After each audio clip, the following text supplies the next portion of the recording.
Prime coverage ન્યૂઝમાં આપનું સ્વાગત છે। રાજ્યમાં હજારો કિલો ડ્રગ્સ પકડાઈ અને ભાજપ સરકાર વાહવાહી લૂંટે છે, પરંતુ રાજ્ય અને દેશ વિદેશમાં પાછલા બારણે અબજો રૂપિયાનું ડ્રગ્સ વેચાણમાં ગુજરાત ગેટવે બન્યું છે। ત્યારે ઉડતા ગુજરાતે ભાજપની ગિફ્ટ છે, તેમજ દેશના અને ગુજરાતના યુવાનોને બરબાદ કરનારી દારૂ અંગેની નીતિઓ પર આકરા પ્રહાર કરતા ગુજરાત પ્રદેશ કોંગ્રેસ સમિતિના પ્રવક્તા હિરેન બેંકર કે 1 મે 2060 થી લઈને આ દિન સુધી દારૂબંધી અને ડ્રગ્સ એક ક્યારે પણ સ્વીકારવામાં આવ્યું નથી। ગાંધી સરદારના ગુજરાતમાં દારૂબંધી એટલા માટે જરૂરી છે કે ગુજરાતની અસ્મિતા, સંસ્કૃતિ અને જતન થઈ શકે, સારામાં સારી મહિલાઓને સુરક્ષા મળી શકે, એના માટેની આ જરૂરિયાત છે। એ માટે સરકારે કટિબદ્ધ હોવું જોઈએ। એની જગ્યાએ છેલ્લા 3 દાયકામાં ગુજરાતમાં જે પ્રકારે દારૂનો અને ડ્રગ્સનો બે રોકટોક વેપાર થઈ રહ્યો છે, એ દર્શાવે છે કે ગુજરાત એ ઉડતા ગુજરાત જેવું બન્યું છે।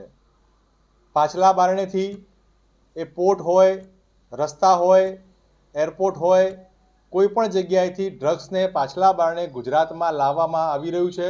બે રોકટોક લાવવામાં આવી રહ્યું છે। કરોડો રૂપિયાનો કાળો કારોબાર ગુજરાતમાં થઈ રહ્યો છે। આ ઉડતા ગુજરાત એ રાજ્યની ભાજપ સરકારની આપેલી આ ગિફ્ટ છે। આ ગિફ્ટ એટલે ઉડતા ગુજરાત બની ગયું છે। અને ત્યારે નીત નવા અલગ અલગ દારૂબંધીના નીતિઓ બનાવીને કેમ કરીને આ કાળા કારોબારને ખુલ્લો લાયસન્સ પરવાનો આપવામાં આવે, એ પ્રકારનો ઘાટ અત્યારે ગુજરાતમાં છે। જે પ્રકારે દારૂ તો વેચાય છે, પણ એ પ્રકારે ગુજરાતમાં છેલ્લા 5 વર્ષમાં કરોડો અબજો રૂપિયાનો ડ્રગ્સ પણ ઠલવાઈ રહ્યો છે। એના આંકડા જ્યારે આપણે જોઈએ તો ચોંકાવનારા આંકડા આપણી સામે આવે।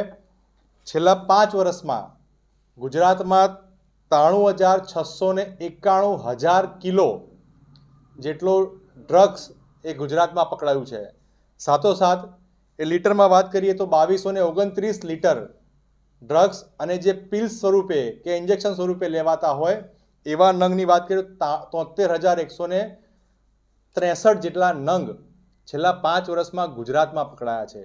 આ પકડાયેલા ડ્રગ્સ અને એના પદાર્થોની વાત થઈ રહી છે। જે ન પકડાયા હોય અને જે કન્ઝ્યુમ થઈ ગયા હોય એનો આંકડો જો આપણે જોઈએ તો ખરેખર ખૂબ ચોંકાવનારો થાય। આ ડ્રગ્સ અને દારૂના રવાડે ગુજરાતના યુવાનોનું ભવિષ્ય રોડાઈ રહ્યું છે। અને બીજી બાજુ સરકાર ગિફ્ટના નામે ઉડતા ગુજરાત ગિફ્ટ આપી રહી હોય એ પ્રકારનો ઘાટ જોવા મળી રહ્યો છે। સરકારે પોતે કરેલા 2018ના સર્વે પ્રમાણે ગુજરાતમાં 17,35,000 જેટલા યુવાનો આજે દારૂ અને ડ્રગ્સના બંધાણી બની ગયા છે। મહિલાઓની વાત કરીએ તો 1,85,000 જેટલી મહિલાઓ આ ડ્રગ્સ અને દારૂના બંધાણી છે।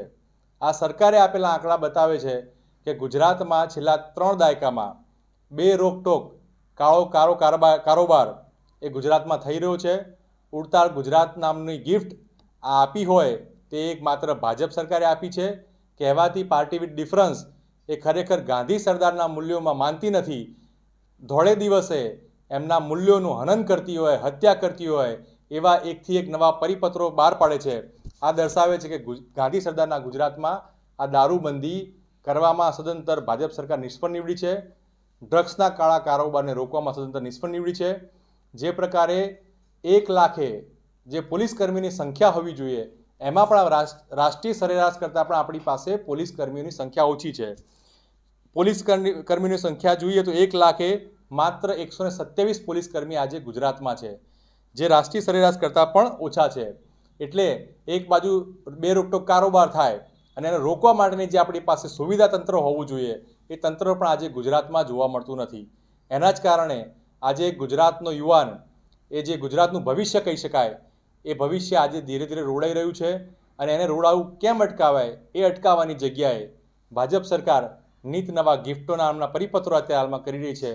એટલે એ દર્શાવે છે કે ગાંધી સરદારના મૂલ્યોનું ભાજપ સરકાર એક પણ પ્રકારનું એને જતન કરતી નથી, પણ એને કેમ કરીને હત્યા કરવામાં આવે, એ હનન કરવામાં આવે એ પ્રકારનો ઘાટ અત્યારે ગુજરાતમાં જોવા મળી રહ્યો છે।